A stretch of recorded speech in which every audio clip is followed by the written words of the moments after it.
Mother Teresa নিজেকে উজাড় করে দিলেন মানব সেবার কাছে।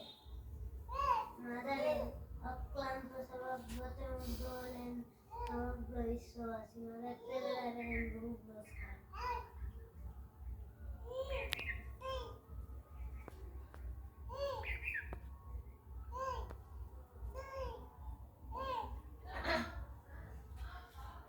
মাদার টেরেসা পেলেন বহু পুরস্কার। 1962 খ্রিস্টাব্দে ভারত সরকার তাকে পদ্মশ্রী উপাধি দান করেন। একই বছরে পেলেন ফিলিপাইনের ম্যাগসেসে পুরস্কার। 1971 সালে পেলেন পোপ জন শান্তি পুরস্কার। 1972 খ্রিস্টাব্দে নেহেরু শান্তি পুরস্কার। 1973 খ্রিস্টাব্দে পেলেন ইংল্যান্ডের টেম্পলটন পুরস্কার।